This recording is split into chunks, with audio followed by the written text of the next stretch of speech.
Pode abrir. Boa tarde a todas as pessoas que nos assistem pelo canal da Defensoria Pública da União no YouTube. Sejam bem-vindas e bem-vindos.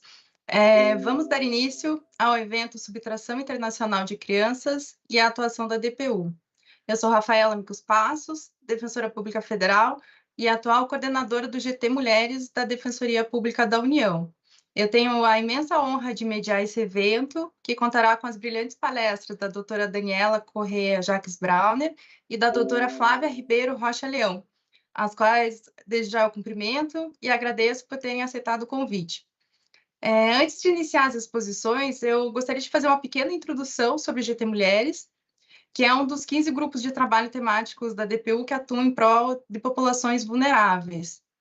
As principais ações do GT Mulheres, elas envolvem o monitoramento e o combate a violações e discriminações contra mulheres, a promoção e a defesa dos direitos sexuais e reprodutivos, educação em direitos, o fortalecimento da participação de mulheres em espaços de poder e decisão, o combate à violência contra a mulher, a defesa das mulheres presas e também das mulheres processadas por subtração internacional de crianças.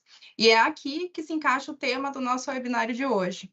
Então, esse evento é uma das ações promovidas pelo GT Mulheres nesse mês de março, em alusão ao 8 de março, Dia Internacional da Mulher, e esse mês ele está sendo muito intenso, então eu acho válido rememorar algumas dessas ações que o GT participou.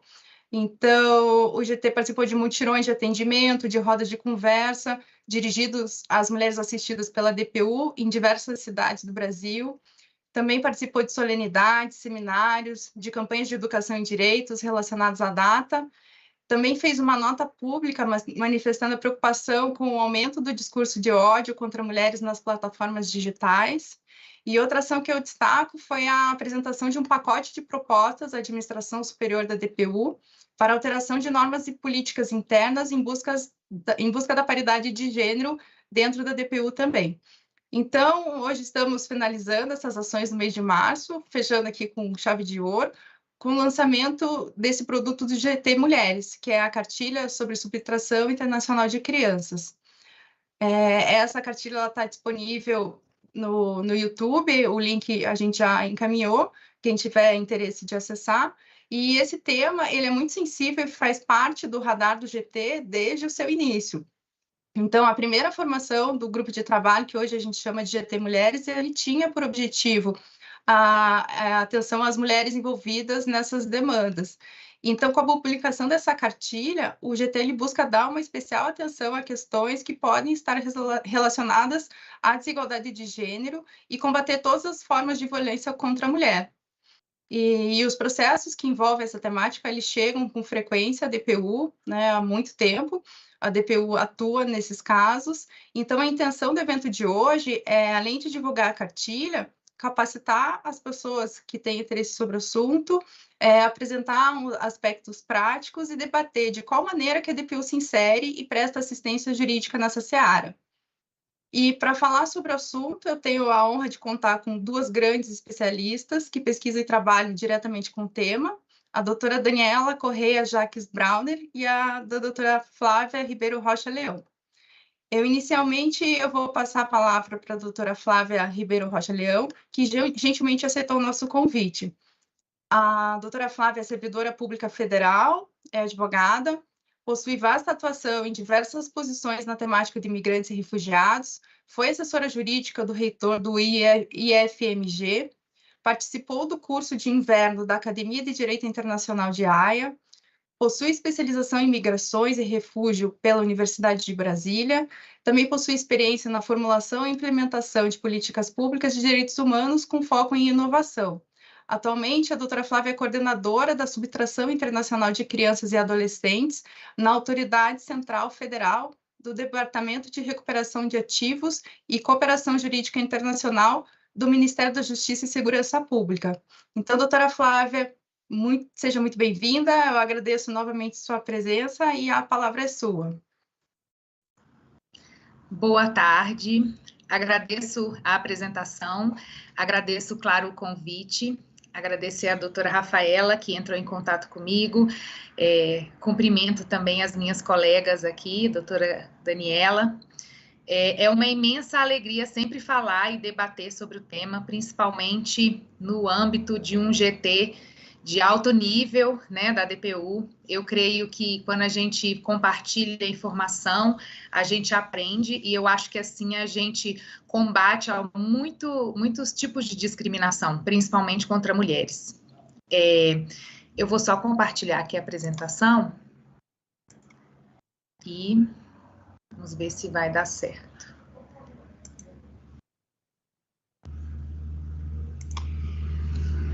Isso.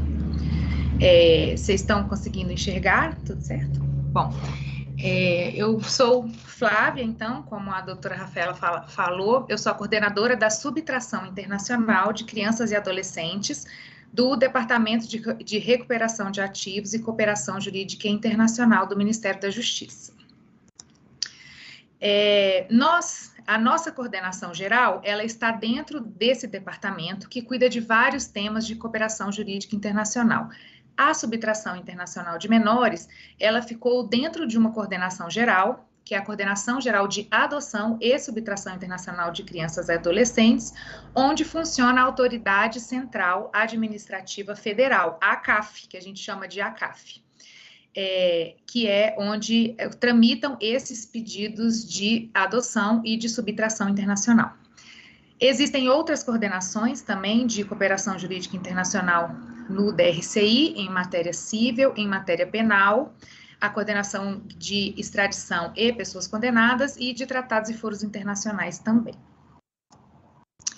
Só para dar um panorama para vocês entenderem onde se insere a ACAF, né? Bom, essas são as convenções que nós, na Autoridade Administrativa Federal, trabalhamos. São as 3 convenções, a de adoção, as 2 de Haia, uma de adoção, que não é o tema de hoje, e a de sequestro internacional de crianças e adolescentes, e a Convenção Interamericana também, que é um instrumento regional que vai regular esse tema nas Américas. Bom, primeira coisa, quando a gente fala da Convenção de 1980, ela fala em sequestro internacional de crianças. Bom, esse primeiro termo, sequestro, não foi o termo mais adequado quando se fez a tradução da Convenção. Na verdade, a gente fala em subtração internacional porque ele não tem aspectos penais de sequestro mesmo, de incapazes. Ele se difere do Código Penal do artigo 249, se não me engano, que é o código o artigo que fala sobre o sequestro de incapazes. Na verdade, a Convenção de 1980, ela se ocupou dos aspectos civis da subtração internacional de menores. Então, quando a gente fala sequestro, parece que tem um aspecto criminal, ou que a criança saiu do país com uma pessoa estranha, e não é bem isso. A Convenção, tanto a de 80 quanto a Convenção Interamericana, ela fala da transferência ilícita de menores de 16 anos, crianças e adolescentes, para um outro país que não seja o seu de residência habitual.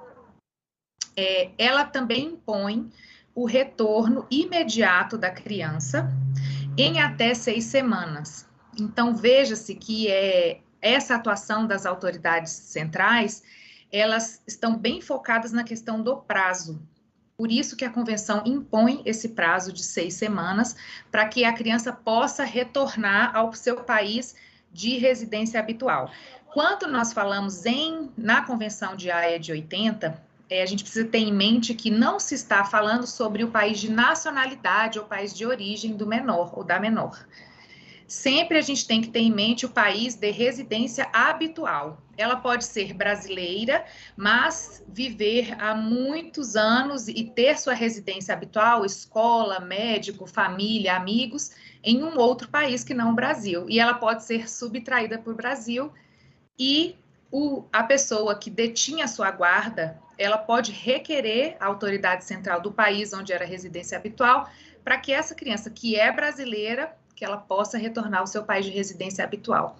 A ideia da convenção por isso que ela fala sobre esse prazo de 6 semanas, especialmente em se determinar em se resguardar a figura do juiz natural para a decisão de outras questões, das questões sobre a criança, do interesse da criança, como guarda, como alimentos, como visitas. Então, por isso, não se fala em se regulamentar guarda, visita ou qualquer outra medida no âmbito da convenção. Ela é essencialmente para o retorno, para que aquela jurisdição de onde a criança foi subtraída ilicitamente possa decidir sobre os interesses dela. As principais atribuições da autoridade central administrativa federal no Brasil são exatamente fazer esse diálogo com as outras autoridades centrais dos outros países, também signatários da convenção, prestando um auxílio direto na via de mão dupla, que é a reciprocidade na cooperação jurídica internacional. Então, essa atuação, ela o cumprimento do Brasil às normas às quais ele aderiu quando ele regulamentou a Convenção de Haia no Brasil, no país, né? Então, a autoridade central é o órgão designado para as questões de subtração internacional e de adoção, que é a CAF. Tem outros temas que não são tratados na CAF, que não se referem à subtração internacional e nem se referem à adoção internacional. Eles, por exemplo, a questão de prestação internacional de alimentos não está no âmbito da atuação da CAF, então somente a subtração internacional e a adoção internacional. No âmbito dessa atuação, o procedimento é essencialmente administrativo. Então, em colaboração direta, né, em cooperação jurídica internacional com a autoridade central dos outros países, vamos proceder a diligências para localização das crianças e adolescentes que tenham sido subtraídas para o Brasil, também tentar chegar numa solução amigável de retorno ou então de permanência da criança no país, trocar informações relativas sobre a situação social da criança, também fornecer a legislação que é aplicável naquele caso. Quando falamos com as outras autoridades centrais dos outros países, cada país tem a sua legislação no que tange a guarda, e alimentos e visitas. Então, cabe a nós, autoridade central, explicar àquele país o que quer dizer a guarda unilateral no Brasil, o que quer dizer a guarda compartilhada. Então, para o Brasil, por exemplo, a guarda unilateral não autoriza que o pai ou a mãe possa estabelecer um domicílio com a criança em um outro país que não o Brasil. Mas para outros países isso pode ser possível com a guarda unilateral. Então, cabe a nós, a autoridade central, fazer essa ponte entre o caso e demonstrar qual é a legislação aplicável. Também damos o início à abertura do processo administrativo na CAF e apoiamos a AGU na abertura do processo judicial. Acordamos e facilitamos a obtenção de assistência jurídica, asseguramos do plano administrativo, quando necessário e oportuno, o retorno sem perigo. É importante dizer que a CAF não determina o retorno, ela não opera o retorno da criança. Isso a gente atua de maneira que isso possa ser acordado e possa haver um retorno que seja seguro e seja oportuno para o melhor interesse da criança. E também informar e conversar e debater sobre o funcionamento da convenção. A cooperação entre as autoridades centrais é basicamente a troca de informações sobre casos em andamento. Tanto nós demandamos informações de casos que nós submetemos às autoridades centrais, quanto eles nos solicitam informações sobre casos que eles submeteram para nós.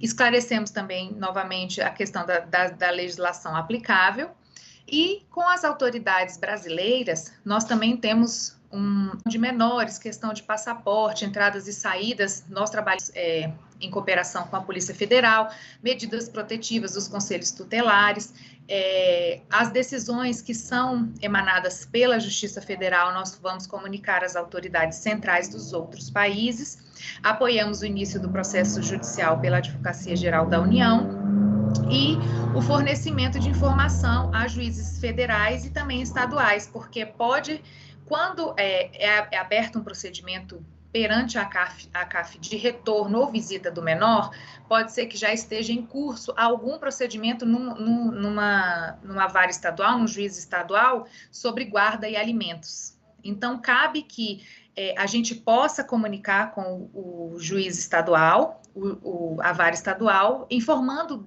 do andamento desse pedido de cooperação e pedindo que se aguarde saber qual é a jurisdição que será aplicável naquele caso. Se seria a jurisdição brasileira ou se seria a jurisdição estrangeira. E a cooperação também, claro, com o MRE, que é aquele que nos apoia, principalmente em reuniões bilaterais, em acordos bilaterais, que faz a gente está sempre atuando em estreita cooperação também com eles. Essas são as duas fases do procedimento. O procedimento administrativo, que corre perante a CAF, né, que vai gerenciar esse procedimento de cooperação, fazer essa ponte com as outras autoridades federais, facilitar a mediação, solicitar uma informação à autoridade central do outro país e fornecer à AGU, que está tentando mediar algum tipo de acordo no âmbito judicial, ter ciência de alguma medida que foi tomada no exterior e informar a AGU também, mas a CAF não nega e também não autoriza o retorno.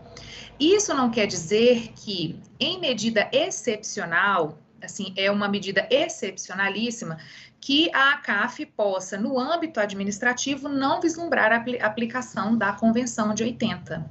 Então, ela pode não negar o retorno, mas ela pode não abrir um procedimento de cooperação jurídica internacional, se ela vislumbrar que aquilo não diz respeito a uma subtração internacional. E no âmbito judicial, que vai haver realmente a determinação do retorno ou não, ou a permanência da criança, a facilitação da conciliação, que é tão importante nos dias de hoje, solicitação de informações, e aí já vem a questão da a força executória, que tem uma decisão judicial, que é no processo, né, de retorno da criança, no âmbito da Convenção de 80, quem vai ter a força de executar uma medida de retorno não é a CAF, seria, na verdade, a ação judicial, né, no âmbito da ação judicial. Esses são os números da CAF, são os mais recentes, né, e que dizem respeito de janeiro até dia 28 de março. Em janeiro, nós tivemos 20 novos casos de pedidos, né, de cooperação jurídica, ou de retorno ou de visita. Em 31 casos novos em fevereiro de 2023, a gente até colocou com esse asterisco, porque todo fevereiro é o mês que a gente tem mais casos na CAF. É o mês que mais temos números de casos abertos, porque é quando as pessoas viajam, levam as crianças para passar férias final de ano, Natal, Réveillon, e muitas vezes, quando em janeiro descobrem que as crianças não vão voltar, que os pais ou quem as levou decidiu que elas deveriam ficar, e aí começam os pedidos a chegar na CAF, por isso que o número é bem maior do que janeiro e março, por exemplo. E 21 casos foram abertos em março. Total de processos novos, são 70 processos novos, eminentemente de retorno. Os dois são de visitas. Quando eles solicitam, o pai, ou a mãe, ou o genitor que ficou privado da convivência com o menor, também pode, no âmbito da Convenção de 80, solicitar que seja franqueada uma visita virtual, ou férias, ou da maneira como ele solicitar, podemos também abrir esse procedimento para que seja feita a visita. E no período, né, de 1 de janeiro a 1º de janeiro até dia 28 de março, nós tivemos 263 casos em tramitação na CAF, 263 de subtração e 20 de visita, que ainda estão em curso, né?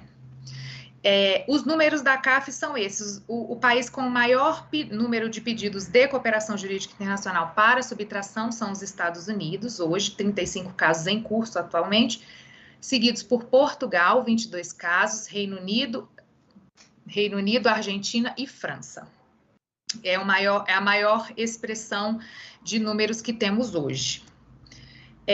Alguns números também sobre questão de diligências, como o procedimento administrativo, ele é bastante dinâmico, então a nossa comunicação com as autoridades centrais, quando você recebe uma comunicação de que houve uma providência em algum outro país, essa comunicação deve ser disparada para a Advocacia Geral da União, deve ser disparada para o pai que solicitou, ou a mãe que solicitou o retorno da criança, se tiver advogados também. Então, por isso que a gente tem tanta comunicação e essencialmente por e-mail. O número de e-mails é bem grande.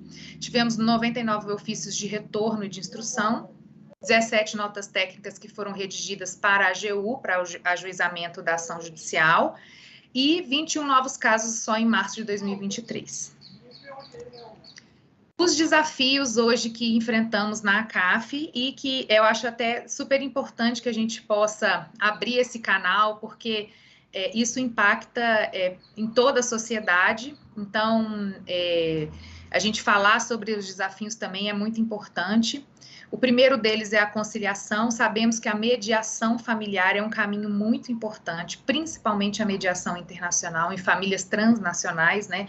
Então, existe essa vontade, essa necessidade de que haja um processo bem definido e estabelecido de conciliação, de mediação dos casos, que a gente tem projetos para que isso aconteça, inclusive com experts sobre isso, mediação internacional familiar, mas ainda é um desafio para nós, principalmente pela questão do volume de casos. Fica bastante difícil você fazer a conciliação sem ter um tempo hábil para a escuta, né? A escuta qualificada. A duração do processo judicial também é um desafio. As autoridades centrais dos outros países, é sempre preciso explicar para elas que o processo judicial no Brasil é diferente, ele tem uma duração que não é entendida pelas demais autoridades centrais, né? Então, são várias instâncias, existe os assistentes, existe o litisconsórcio, então, eles sempre cobram ao Brasil sobre essa questão da duração do procedimento, que o retorno não foi efetivado, porque existe recursos, instâncias, e também o acesso à justiça no exterior. Existem países que o procedimento de retorno, ele só é feito judicialmente. E é muito complicado para uma pessoa que está num país acionar um advogado, por muitas vezes não é possível conseguir um advogado pro bono, então é caro, é difícil de entender o judiciário de um outro país. Então, esse acesso à justiça no exterior é um ponto bastante complicado na atuação de retorno e visitas de menores subtraídos ilicitamente. É a questão da criminalização da subtração internacional. Existe aquela fala de que se você for e levar o meu filho, eu abro um procedimento, a pessoa acha que é um sequestro, é um procedimento penal, aí a mãe ou o pai já fica sem saber se aquilo pode levar ele para a prisão. Então, existe também a questão que não nós falamos sobre os aspectos civis, não se adentra na esfera penal, e o retorno imediato e a dilação probatória, a expectativa. Então, eu acho que as doutoras devem ter bastante atuação, não sei, na área de família, de guarda, alimentos. Então, no procedimento também a gente vê que existe essa ânsia das partes em produzir provas e colocar no processo pontos que não são tão relevantes para o procedimento de retorno da criança. E existe essa expectativa de que aquilo vai ser aceito como uma violência doméstica ou como uma alienação parental, e nem sempre a gente consegue atender essa expectativa no âmbito administrativo e no âmbito de um procedimento tão específico que é o procedimento da subtração. Os esclarecimentos, como eu disse, eu acho que a informação e falar tanto para a sociedade quanto para operadores de direito, pessoas que trabalham com proteção a crianças e adolescentes, é muito importante que a gente possa debater o que é a subtração internacional, o que se caracteriza uma subtração internacional, para que não haja moeda de troca de falar que se você for, eu posso alegar uma subtração, isso é um sequestro, isso não é. Então, quanto mais a gente fala, a gente esclarece para a sociedade, para todo mundo que vai operar, para juízes, promotores, o que é a subtração internacional, é melhor e é mais fácil para a gente lidar com o tema. E, claro, a gente passa também pela questão da violência doméstica, infelizmente, principalmente no exterior, quando muitas vezes aquela que sofre violência doméstica acaba por entender que o retorno para o Brasil, onde ela tem família ou uma rede de apoio, e é a saída que ela tem, e muitas vezes acaba esbarrando nessa questão da subtração internacional. Então, tentar entender e fazer a conciliação e passar, fazer o debate mesmo da violência doméstica, principalmente no exterior, né? Eu acho que é isso, o procedimento é basicamente essa conversa, essa troca de informações, essa cooperação, essa reciprocidade, né, que é feita com as outras autoridades centrais. Eu estou aberta a perguntas e fico muito feliz de poder falar um pouquinho sobre isso e agradecer o tempo de vocês, agradecer por escutarem e dizer que estamos à disposição, todos nós na ACAF, a nossa equipe, tanto de subtração internacional quanto de adoção internacional, estamos à disposição para conversar, debater, estarmos juntos nesse tema e fazer sempre o melhor para crianças e adolescentes. Obrigada. Muito obrigada, doutora Flávia, por sua brilhante exposição. É muito interessante conhecer esse trabalho da CAF. Acho que criar laços, aproximar, né, o trabalho da DPU também com a autoridade central e também saber esses aspectos práticos e verificar que enfrentamos, às vezes, muitos desafios que são parecidos, né? Então, dando sequência ao nosso webinário, eu vou passar a palavra à doutora Daniela Correia Jacques Brauner, e depois, ao final, eu abrirei para perguntas. Então, se alguém tiver interesse em fazer alguma pergunta, eu peço que escreva no chat, que ao final as palestrantes elas terão a oportunidade de responder. Então, a doutora Daniela, ela é defensora pública federal.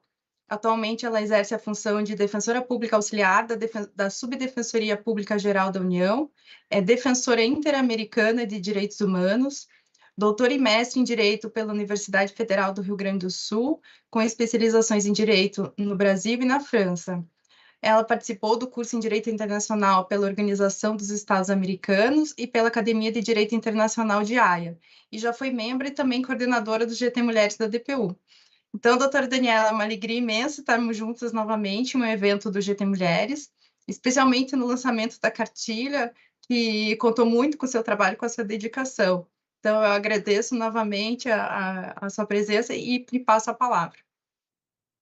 Boa tarde a todos e a todas que nos veem e que nos escutam. Para mim é uma grande honra participar desse evento e falar de um tema que para mim é muito caro, que é a subtração internacional de crianças, tema do qual eu estudei desde a graduação.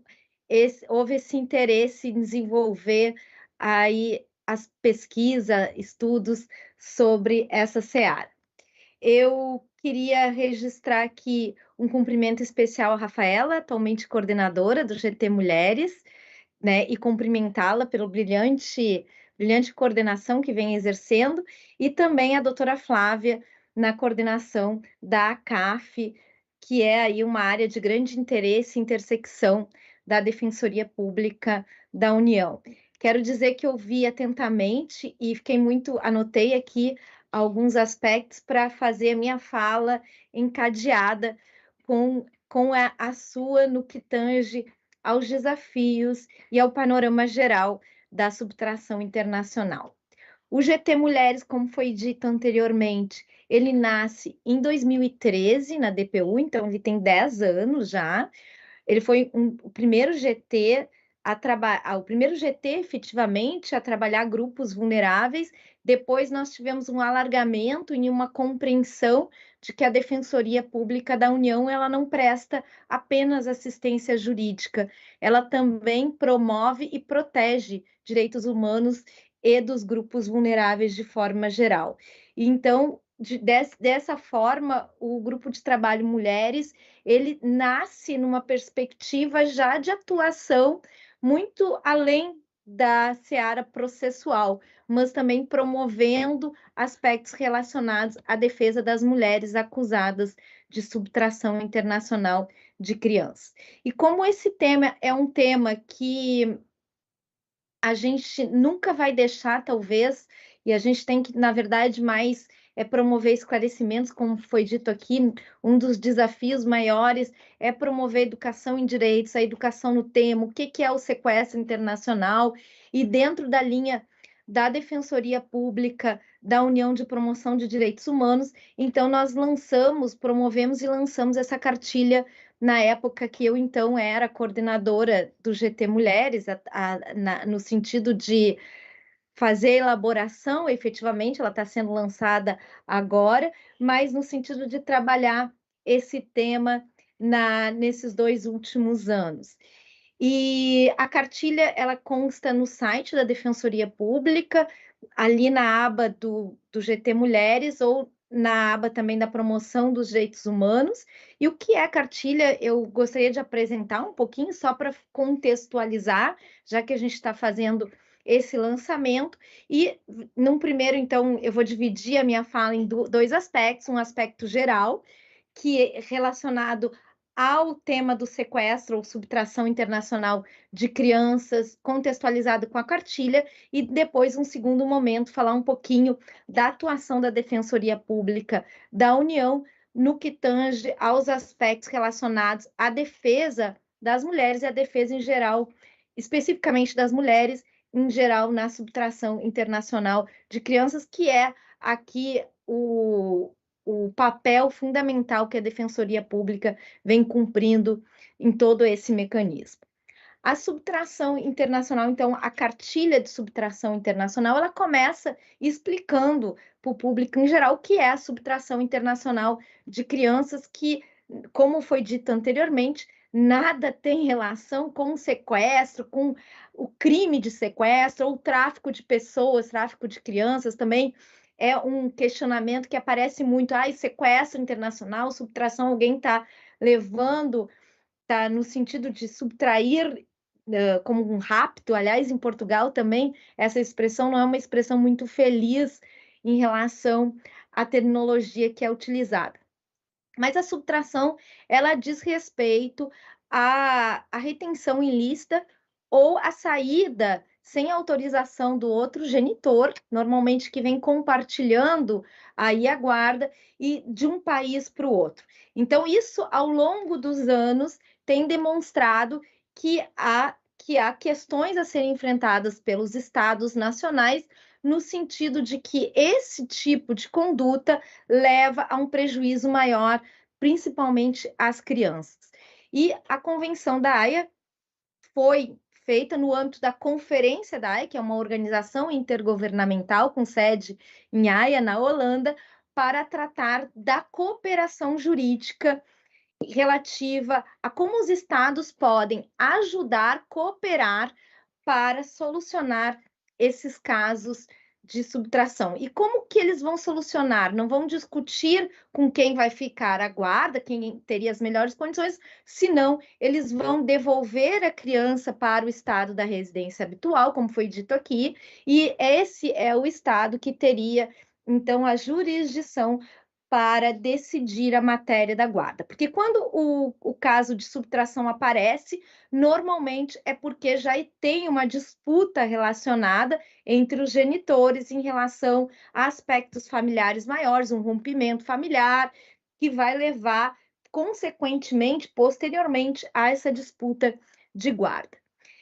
O Brasil, ele ingressa, ele faz parte dessa convenção, então nós colocamos isso na cartilha, nós explicamos a convenção, nós colocamos que o Brasil faz parte dessa convenção da Haia, então ele aderiu a este tratado internacional, e esse é o motivo pelo qual a CAF existe hoje. Então, a própria existência de um setor no Ministério da Justiça para fazer e para intermediar os pedidos de retorno, tanto ativos quanto passivos. A gente usa essa terminologia para se referir àqueles em que a gente requer o retorno de uma criança que foi levada indevidamente, seria a cooperação ativa, quando a gente vai devolver uma criança para o país que está solicitando. Como foi explicado aqui, a autoridade central, então, ela faz essa intermediação. Quem determina o retorno se dá no âmbito de um processo judicial. Muitas vezes, até administrativamente, esse retorno pode acontecer, e aí acredito que a doutora Flávia deve ter vários exemplos em que essas questões são solucionadas no âmbito administrativo mesmo, com o consentimento das partes envolvidas por uma melhor solução, ou de quem acionou a desistência, eventualmente. Olha, a gente já teve casos, doutora Flávia, na defensoria, em que o pai não queria o retorno, ele queria simplesmente saber onde estava a criança e assegurar depois que ela estava bem e que, eventualmente, depois pudesse fazer a regularização de visitas, inclusive a Convenção da Haia fala em retorno e também regularização de visitas, né? A gente tende a focar mais a questão do retorno, mas como foi dito aqui, tem alguns casos em pequena quantidade que se referem à regulamentação dessas visitas, porque muitas vezes há esse rompimento súbito do convívio familiar e muitas vezes aquele genitor que é o deixado, né, a gente diz left behind, que ele é deixado, ele não tem interesse de ter a guarda efetivamente, mas tem interesse do convívio com a criança. No momento do processo judicial, só para a gente poder entender um pouquinho os aspectos relacionados à atuação da Defensoria Pública, no momento do processo judicial, como foi dito aqui, a Advocacia Geral da União é acionada para fazer o processo chamado de busca e apreensão da criança e fazer com que a autoridade judiciária determine o retorno em conformidade com a convenção. É neste momento, nos pedidos passivos, é que a Defensoria Pública atua na defesa das pessoas acusadas de subtração internacional de crianças e que não têm condições de constituir um advogado. E mais especialmente quando há alguma questão envolvendo discussão de gênero. A própria convenção estabelece causas em que não há o retorno, então não é sempre que vai acontecer esse retorno. Nos artigos 12, 13 e 17, digamos assim, há algumas previsões em que esse retorno não vai ser admitido. Mais especificamente, o artigo que a gente mais trabalha quando a gente propõe uma defesa de mérito no retorno é o artigo 13 da Convenção de Haia. Aliás, para quem não tem familiaridade, a Convenção de Haia, como eu disse, é um tratado internacional internalizada pelo Decreto-Lei 3413 de 2000. Então, ela está disponível lá no site do Planalto, pode ser acessada facilmente por aqueles que estão nos assistindo. O artigo 13, então, quando eu falo no artigo 13 da Convenção, eu estou falando do texto específico que está traduzido para o português e que é parte do ordenamento jurídico brasileiro. Ele dispõe que, quando há um risco grave de a criança, no seu retorno, ficar sujeitas a perigos de ordem física ou psíquica.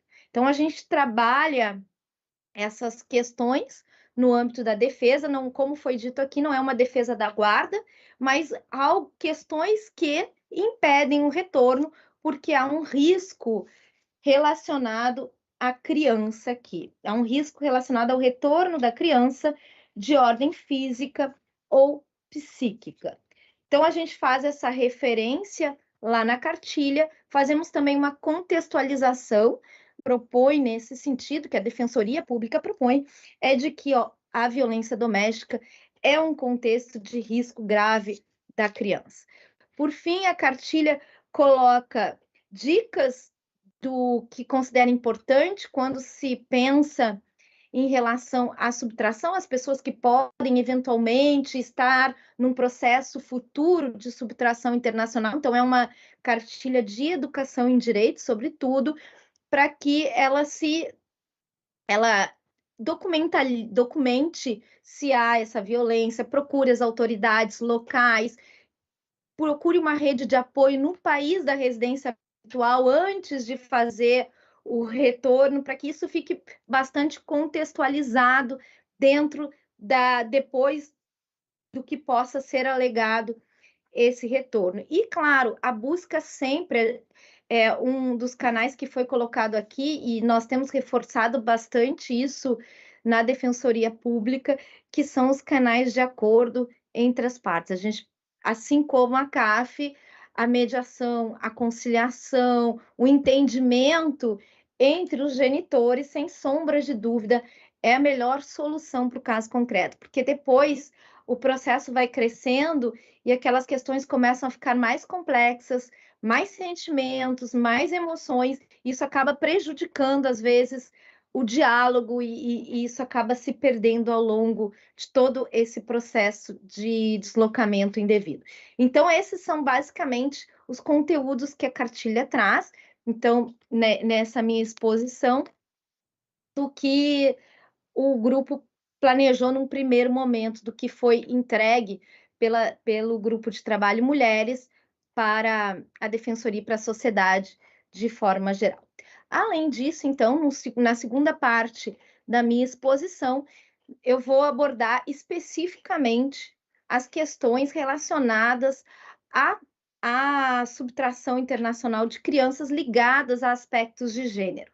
Então, por isso aqui, e aí essa é a razão pela qual esse tema é tratado no grupo de trabalho Mulheres, porque não é, a gente pensa em subtração internacional de crianças, e a doutora Flávia pode, inclusive, trazer dados concretos, como foi explorado ali, não é algo exclusivo que acomete as mulheres, só as mulheres são acusadas de subtração. Esse dado não é verdadeiro, inclusive a convenção, quando ela foi criada na década de 80, os casos, a maior incidência de casos envolviam sequestros ou perpetrados pelos genitores masculinos. E depois, então, a gente teve um aumento significativo de ocorrência de casos envolvendo mulheres, especialmente as mulheres brasileiras. Hoje eu acho que esse número não está tão alto especificamente, mas eu acho que depois a doutora Flávia pode trazer isso para a gente contextualizar, mas é uma questão que teve um crescente aumento relacionado principalmente a aspectos migratórios, então aspectos culturais, como a mulher se vê nesse relacionamento amoroso, envolvendo uma parte no exterior, como são criadas expectativas relacionadas a esse relacionamento, que tudo vai ficar uma maravilha, que morar no exterior vai ser muito bom, que vai ser um ambiente muito favorável para os filhos, para tudo isso, e por mais das vezes, esta não é uma realidade encontrada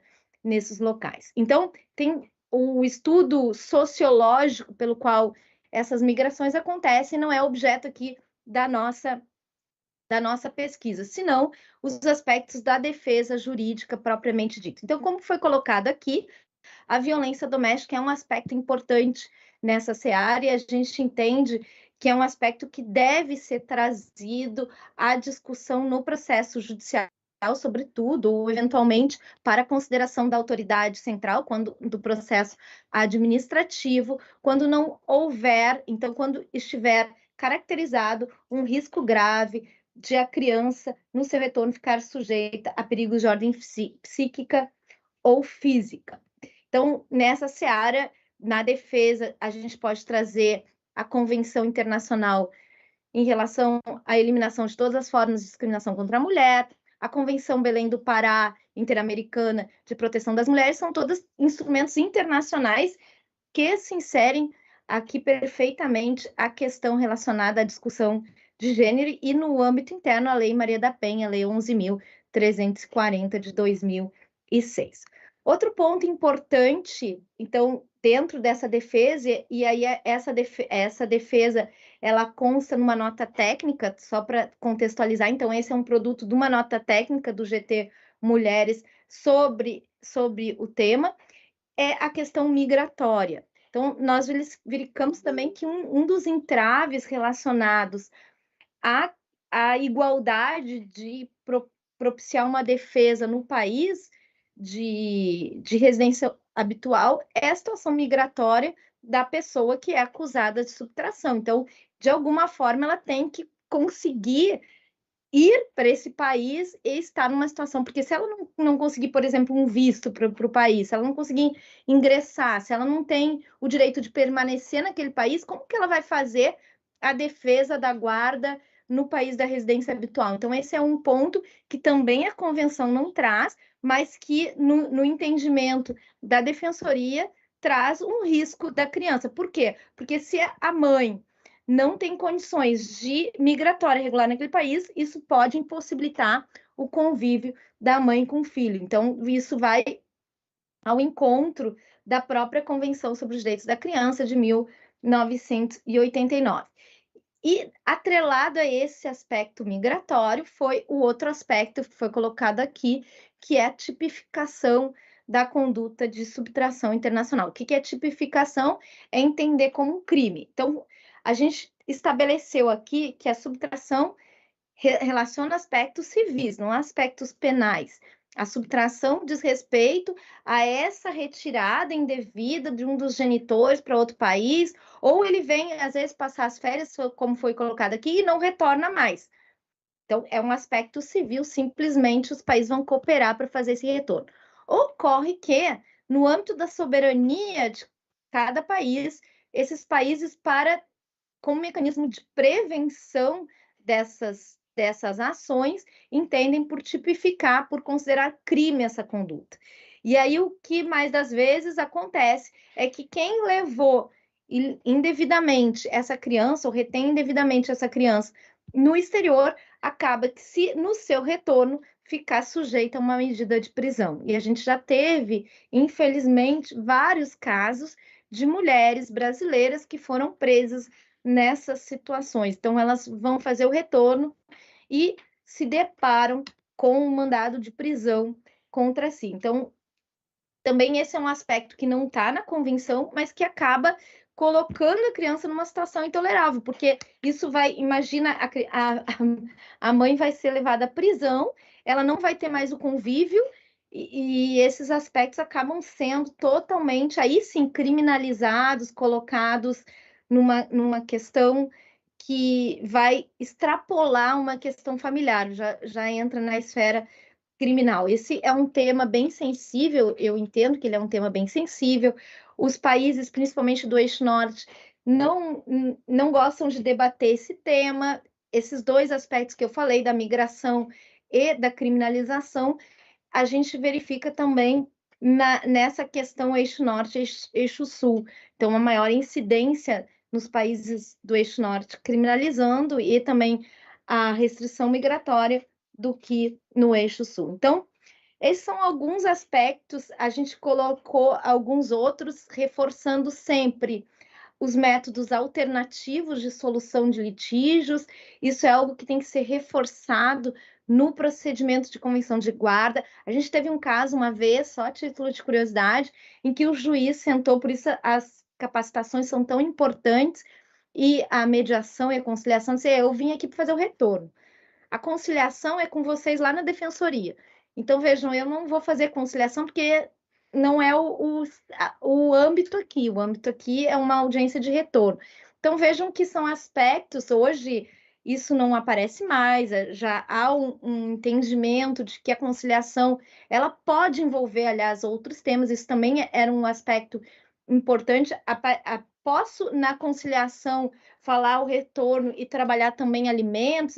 Pode, as partes podem trabalhar isso dentro da sua autonomia, verificando de forma ampla, desde que, claro, objetivem aí uma melhor solução do fato, pensando sempre na criança, tendo em vista sempre que o objeto, e aí objeto e sujeito, né? Porque embora seja objeto, como objeto da busca e apreensão ou objeto da convenção, nós estamos lidando com um sujeito de direitos, e aí esse é o principal foco da convenção, ter em conta a pessoa em desenvolvimento e, junto, por isso, a leitura do melhor interesse da criança, ela permeia toda a Convenção da Haia de subtração, e a gente não pode fazer essa leitura separada, assim como aspectos relacionados ao Estatuto da Criança e do Adolescente, como oitiva, participação ativa, não como um mero objeto aí da busca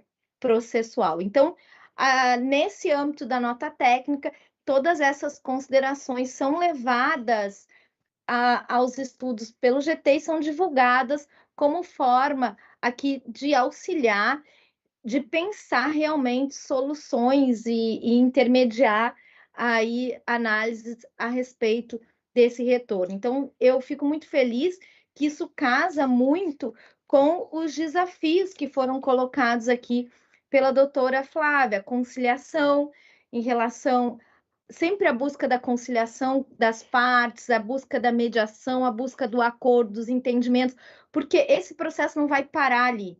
A gente pensa assim, agora eu devolvi a criança ou eu não devolvi e isso vai solucionar os problemas, acabou. Não, porque sempre qualquer das decisões é uma decisão de alguma forma prejudicial para a criança. Se ela não retorna, é prejudicial, porque isso pode acabar levando a uma dificuldade de convívio com o outro genitor, e se ela retorna e não consegue conviver com quem também trouxe, também é uma solução ruim. Então, sempre pensar numa solução amigável é algo importante. A duração do processo, sem sombras de dúvida, é um desafio e, ao mesmo tempo, é algo a ser ponderado, porque também não adianta fazer um processo tão célere, como a gente viu, com esses entraves posteriores. Eu retorno a criança imediatamente, mas aí a mãe não pode mais ver a criança porque está respondendo a um crime no país de residência habitual. Então, todas essas questões precisam ser levadas adiante. O acesso à justiça no país de residência habitual vai se coadunar com o aspecto migratório que eu coloquei. Então, além do acesso à justiça, como foi colocado aqui pela doutora Flávia, não tem defensoria, não tem advogado, fica difícil de trabalhar esse tema, tem a questão migratória também, que facilita esse acesso à justiça. Então, são muitos temas. Essa nota técnica veio acompanhada também de uma entrega, né, por meio de um ofício para o Conselho Nacional de Justiça em relação à interpretação da Resolução 449, de 30 de março de 2022. A resolução está fazendo exatamente um ano na data de hoje, então eu não quero deixar de trazer essa resolução, que eu acho que traz uma nova perspectiva, um entendimento do judiciário no sentido de aprimorar os trâmites processuais para o fim de cumprir a convenção.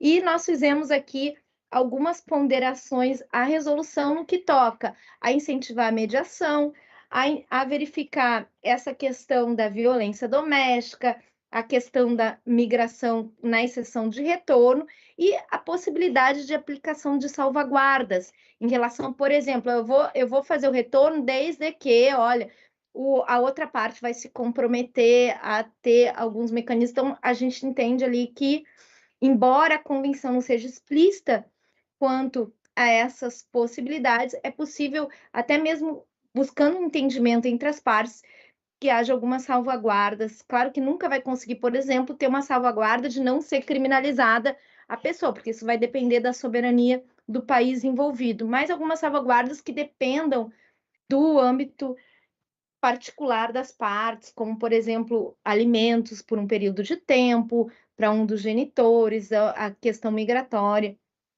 de logística mesmo, e como a defensoria faz essa sua atuação. Então, essas são algumas das considerações que foram feitas pelo trabalho da Defensoria Pública. Eu agradeço imensamente o convite e me coloco à disposição para eventuais esclarecimentos. Muito obrigada, doutora Daniela, por sua excelente apresentação, sempre aprendendo muito com você. E eu vou chegaram algumas perguntas, então eu vou tentar resumir, vou repassar algumas para a Flávia, para a doutora Flávia, e as outras para a doutora Daniela. Vou iniciar com algumas para a doutora Flávia. Primeiro, também foi solicitado o contato da CAF, então, se puder depois deixar se tem algum e-mail, como que a gente pode, qual que é o contato disponibilizado, né? E foi perguntado há quanto tempo que você está nesse trabalho, e se o brasileiro nos Estados Unidos, se ele precisa contratar um advogado para ingressar com uma ação judicial, por que não se procede da mesma forma em relação aos requerentes americanos? E também foi perguntado de que maneira que o Brasil vem julgando esses processos diante da dificuldade de provar a violência doméstica ocorrida no exterior. E aí eu vou fazer o gancho com a minha pergunta, que era em relação a gente verifica que no judiciário, hoje em dia, essa questão, essa perspectiva interseccional de gênero, ela tem sido, ela está em evidência, né? O CNJ editou um protocolo de julgamento com perspectiva de gênero, e se nos processos dentro da CAF, se há espaço para isso, para análise com essas lentes de gênero, né? Afastando estereótipos, preconceitos e problemas estruturais que a gente sabe que não existem apenas no Brasil. Então, doutora Flávia. Obrigada. Então, a ACAF tem como contato a gente eminentemente por e-mail, como eu falei. Eu posso deixar aqui o contato, mas tem o site do Ministério da Justiça, lá tem os nossos contatos, tudo direitinho, mas o e-mail é acaf,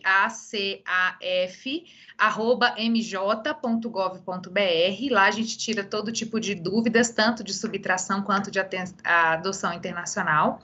E a gente também abre os procedimentos, orienta quanto à abertura de procedimentos, o que é a convenção, se o país é signatário ou não, faz essa ponte com o público, né, assim, externo. E eu estou na CAF desde o começo deste ano, de janeiro. Eu sou oriunda do Ministério da Justiça, já havia trabalhado transversalmente com esse tema, né, com a pauta de migrações, mas agora eu fui definitivamente para essa pauta e exclusivamente para essa pauta. E a outra pergunta é dos Estados Unidos, não é isso? Os Estados Unidos fez uma reserva da convenção, porque a convenção fala da questão dos advogados, e os Estados Unidos fizeram essa reserva da convenção da questão de não fornecer os advogados. Assim, bem informalmente falando. Então, e como o Brasil não fez essa reserva da convenção, então a gente não tem esse tratamento via reciprocidade.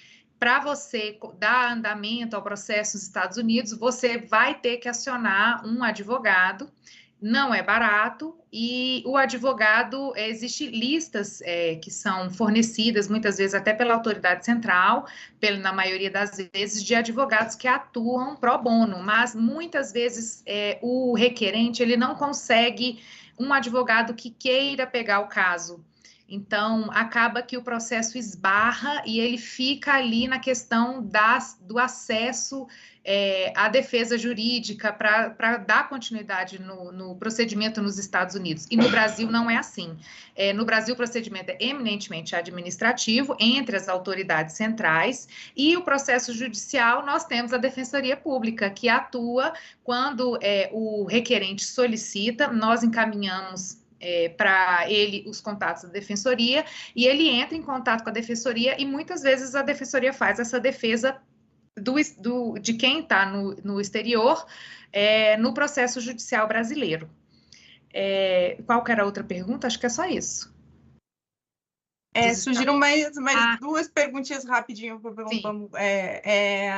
Uma é de que forma que a CAF promove ou busca promover a mediação entre os genitores. E essa aqui eu acho que é bem específica. Se a inclusão da criança ou do adolescente na difusão amarela nos pedidos ativos é entendida como um instrumento que possa colaborar ou agilizar com a restituição. Tá. Já esqueci a primeira. Qual que é a primeira mesmo? De que maneira que a CAF promove ou busca promover a mediação? Ah, sim, a mediação, isso. Então, nós da CAF, nós fazemos junto com a autoridade central a tentativa da mediação. Se for um pedido ativo, a gente conversa com a autoridade central. Na verdade, existe como se fosse a gente chama de carta de retorno voluntário. Assim que o pedido chega para nós aqui no Brasil, na autoridade central, nós emitimos uma carta para o pai ou a mãe que subtraiu a criança e trouxe para o Brasil, explicando sobre que isso não pode ser feito, que deve haver uma autorização do genitor que ficou para trás, para fixar a residência do menor no Brasil, e essa pessoa faz como se fosse uma defesa, explica a situação, por que deixou o país, quais são os termos da saída do país, e a gente vai, via a autoridade central, nós vamos fornecendo essas informações, e a autoridade central faz essa ponte com o requerente de lá, e tanto nós, o de lá também para cá, nós fazemos, a autoridade central nos envia, e nós vamos conversando com a pessoa que está aqui, o requerente que está aqui, sobre os termos que um diz sobre o outro. Mas a CAF, a mediação em si, hoje, atualmente, nós temos um projeto, sim, de tentar ampliar essa questão da mediação, inclusive com psicólogos e uma equipe multidisciplinar. Existe essa vontade, existe essa necessidade, e em cada caso a gente vai tateando e sentindo como que isso pode ser aplicado de acordo com os parâmetros da convenção, administrativamente falando. No âmbito da AGU, a gente verifica que a AGU, geralmente, ela tenta uma reunião antes, ela faz essa mediação, ela tem essa conversa com os pais, muitas vezes por meios de vídeo, conversa com o pai que está lá ou com a mãe que está lá e explica a situação, qual a implicação de uma ação judicial, e inclusive os acordos, eles, como a doutora Daniela bem falou, eles, quando são feitos pela AGU, eles geralmente perpassam por todas essas questões de visita e alimentos que são tão importantes, e que eles já têm essa expertise para fazer essa determinação até mais segura. O outro é a da difusão amarela. Nós não fazemos, nós não incluímos ninguém em difusão amarela, né? A CAF, nós na autoridade central. Caso haja necessidade, seja vislumbrado que é necessária a inclusão na difusão amarela, nós encaminhamos para a Interpol. Quem faz a inclusão e quem verifica se é efetivamente necessário essa medida é a Interpol, a Polícia Federal. Nós não fazemos. Mesmo que o requerente fale que precise ser incluído, isso vai ficar a cargo da Polícia Federal. A Polícia Federal vai ter acesso ao procedimento administrativo nosso da CAF e vai verificar sobre a necessidade, de acordo com os parâmetros da Interpol, para essa inclusão ou não na difusão amarela. Ok, muito obrigada. Obrigada. Muito esclarecedoras as respostas. Agora eu vou passar algumas perguntas para a doutora Daniela, que eu acredito que seria interessante especificar rapidamente, resumidamente, a atuação da DPU, né, como o GT atua coletivamente, a atuação da DPU individualmente nos casos, e a atuação da AGU, né? Porque tem uma pergunta aqui, por que a DPU não aceita defender mulheres em situação vulnerável se ela também tem uma defesa particular? Considerando que a AGU aceita que o genitor ou agressor tenha a AGU mais um escritório particular em sua atuação, né? Que se não há uma revitimização durante o processo quando a mulher não é acolhida. E também que a outra pergunta é que a AGU promove a ação de restituição imediata da criança a partir desses requerimentos de left behind parents no exterior, independente da renda. E se não seria importante que a DPU atuasse mesmo sem olhar, deixando, sem prestar atenção, sem ter esse limite de renda diante da paridade de armas no processo. E que em vários ordenamentos jurídicos a criança ela é representada por um guardião, né, por um advogado especialista, que esse não seria o caso da DPU ser essa figura aqui no Brasil.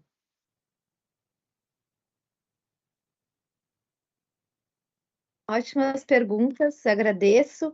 Em relação ao procedimento, como que funciona e onde entra a AGU, onde entra a DPU e a questão da hipossuficiência econômica e do guardião da criança. Vamos falar um pouquinho sobre o processo em geral.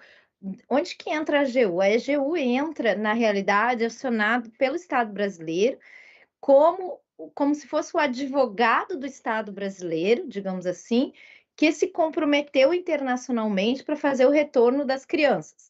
Então, a AGU, ela não representa os interesses, por assim dizer, do genitor que foi deixado para trás. Ela está representando os interesses do Estado brasileiro, que se comprometeu internacionalmente em fazer cumprir um tratado internacional. Então, muitas das vezes, o genitor entra também no processo porque o interesse jurídico em foco é de retorno, é o dele. A AGU tem um interesse do Estado brasileiro, ela representa o Estado brasileiro, e aí, claro, que coincide muitas das vezes com o interesse do genitor que está requerendo o retorno. Mas existe a análise da própria AGU ali de fazer o retorno em conformidade com a convenção.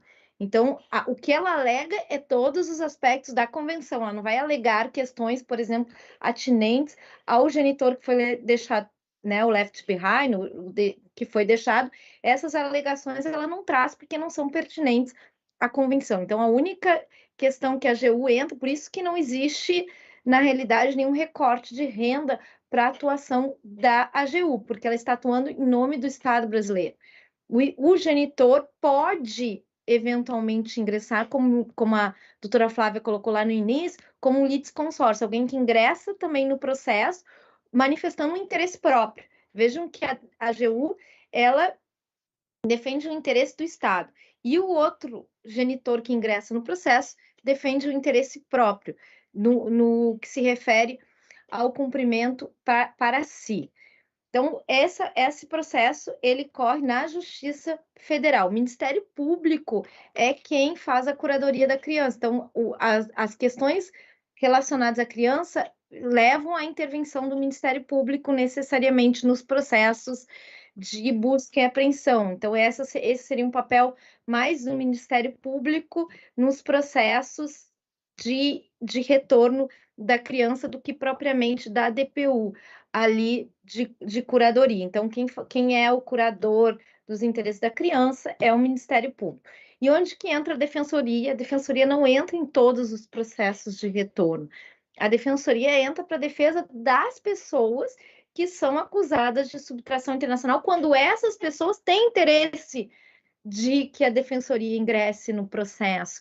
Então, vejam que não é algo que diga respeito, como na AGU, ao interesse do Estado brasileiro, senão da própria pessoa em ter a sua defesa naquele procedimento específico de retorno da criança.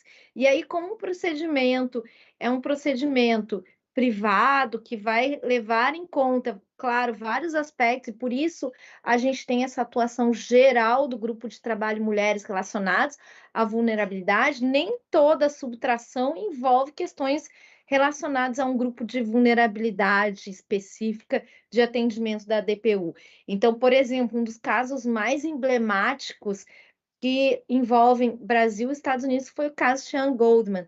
E esse foi um caso envolvendo a mãe, que foi acusada de subtração. Ela veio para o Brasil, trouxe um menino chamado Sean Goldman, e eles era uma das famílias, ela casou depois, uma das famílias mais ricas, não saberia dizer, mas uma família muito rica no Rio de Janeiro.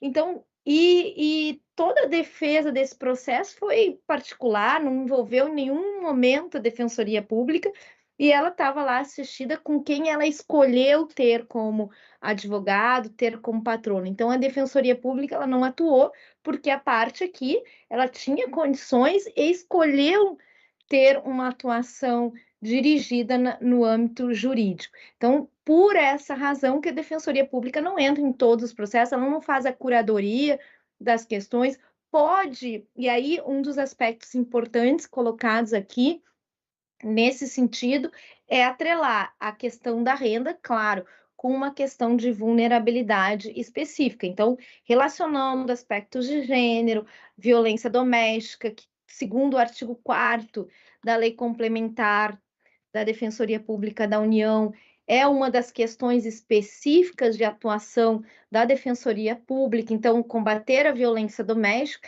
nessa seara, a Defensoria Pública ingressaria dentro do próprio aspecto em que ela atua, mas não há a função de curador é uma função do Ministério Público e a função da AGU uma função de fazer valer a Convenção da Haia. Isso foi algo bastante discutido, nós temos essa Convenção da Haia como quem faz o ingresso do processo judicial à AGU. Mas, por outro lado, isso foi entendido naquela época, quando se construiu os mecanismos de cumprimento da convenção, que essa seria uma atuação da AGU. Mas, em outra convenção, quem faz, às vezes, e defendendo aqui a parte, é a Defensoria Pública na Convenção Especial de Alimentos, de Haia também. Então, em nome do credor aqui, cooperando internacionalmente, a Defensoria Pública ingressa nessa ação. Então, vejam que na Convenção da Haia se entendeu que esse papel deveria ser da AGU, e assim foi construído, mas, posteriormente, mais adiante, quem faz o papel de ingressar com uma ação judicial em nome do credor, até porque há uma consideração de vulnerabilidade especial na situação do credor, é a Defensoria Pública. E a gente não pode entender que sempre, como eu coloquei aqui, as barreiras de defesa da criança, e a Defensoria Pública traz essas barreiras, traz essa contextualização, mas a Convenção da Haia tem como prioridade a defesa da criança. E pode ser, né? A gente não pode entender que sempre a defesa da criança seja o não retorno. Pode ser que em algumas situações a defesa da criança seja o retorno. Por isso que a Defensoria Pública ela não pode assumir esse papel de defesa da criança sempre levantando o retorno. Por isso que essa não é uma atuação específica da Defensoria em todos os processos que se relacionam à subtração internacional. Muito obrigada, doutora Daniela, também já esclareceu com muita rapidez e clareza aí as dúvidas que surgiram. Então, a gente já estourou o nosso tempo inicial, eu vou passar a palavra rapidinho a cada uma das duas, acho que pode ser em sequência. Primeiro a doutora Flávia, depois a doutora Daniela, para fazer suas considerações finais. Muito obrigada, doutora Rafaela, muito obrigada, doutora Daniela. Foi realmente um momento de debate e de informação, de compartilhamento de informação, e eu acho que essa instância é extremamente importante. Fico feliz de poder participar aqui dessa instância e louvar, claro, o trabalho do GT Mulheres da DPU, que é essa iniciativa que traz cada vez mais importantes aspectos da questão de gênero em vários temas, colocar a nossa equipe da ACAF, claro, à disposição do que for preciso, tanto da DPU quanto para informações. Nós temos aí o e-mail, podem procurar no site do Ministério da Justiça, Autoridade Central Administrativa Federal, encaminhar um e-mail e a gente responder de acordo com a dúvida. E deixar o meu boa tarde, o meu muito obrigada mais uma vez pelo convite, e dizer que fico feliz, aprendi muito aqui, doutora Daniela é realmente, assim, sabe muito e compartilhou com a gente tantas informações importantes, pontos muito cruciais, e eu fico feliz de ter participado junto com vocês, e deixo meu abraço também a vocês e todos que estão assistindo. Muito obrigada. Bom, eu também gostaria de agradecer o convite a mim dirigido pelo Grupo de Trabalho Mulheres e agradecer a doutora Flávia por ter compartilhado este momento comigo. Quero dizer que esse trabalho sobre subtração internacional de crianças é um trabalho que, como eu disse lá no início, é muito caro à Defensoria Pública, especialmente ao GT Mulheres, que está sempre atento aí todas as questões envolvendo gênero e acusação de mães de subtração internacional de criança. Então, o GT segue atento a essa temática. O fato de não ingressar em todas as demandas individuais, de forma alguma, não significa que o GT não está acompanhando mudanças legislativas, abordagens em relação à atuação do Poder Judiciário, junto à intervenção na CAF, na AGU, todas essas ações macro que vão subsidiar o entendimento brasileiro a respeito do tema. Então, essa é a principal atuação da Defensoria Pública na defesa das mulheres acusadas de subtração e na atuação em geral, de subtração internacional de crianças. Só quero deixar registrado que muitos desses documentos foram produzidos para atuação interna de pessoas da Defensoria Pública, junto com a Câmara de Coordenação e Revisão Civil, estão lá no CIS-DPU à disposição dos defensores públicos, colaboradores que eventualmente se deparem com um caso de subtração, porque muitas vezes não é o nosso carro, não é nosso dia a dia em todas as localidades da Defensoria Pública, mas são casos que demandam uma perspectiva específica de defesa, ali com base na convenção, com esses aspectos que nós tratamos aqui. Então, quero dizer, meu muito obrigado por fazer essa discussão no âmbito da Defensoria Pública e trazer esses aspectos, que são aspectos tão necessários de debate, discussão para as questões voltadas a gênero. Então, eu queria agradecer, né, novamente a doutora Flávia por, né, ter participado desse evento, ter aceito o convite e compartilhado tantas informações, e é importante a gente saber não o outro lado, né, mas assim, o ponto de vista direto da CAF, ali, da autoridade central, é muito válido para a gente, para o nosso conhecimento e até para estreitar laços, né, e também queria agradecer a doutora Daniela, sempre uma, né, grande amiga, eu aprendo muito sempre, então muito obrigada e parabéns pelo trabalho também que está exercendo na assessoria da Subdefensoria Geral. E também quero agradecer as integrantes do GT Mulheres, que também colaboraram e participaram na elaboração desses produtos que a gente está lançando hoje, e agradecer imensamente a equipe de apoio do GT, especialmente para a Cláudia, que não está se sentindo muito bem hoje, mesmo assim está participando. Então, um beijo, Cláudia, obrigada. Agradecer a Carol, a equipe de comunicação e de TI, agradecer o Igor e por toda a ajuda e apoio que vocês, né, para a realização desse evento.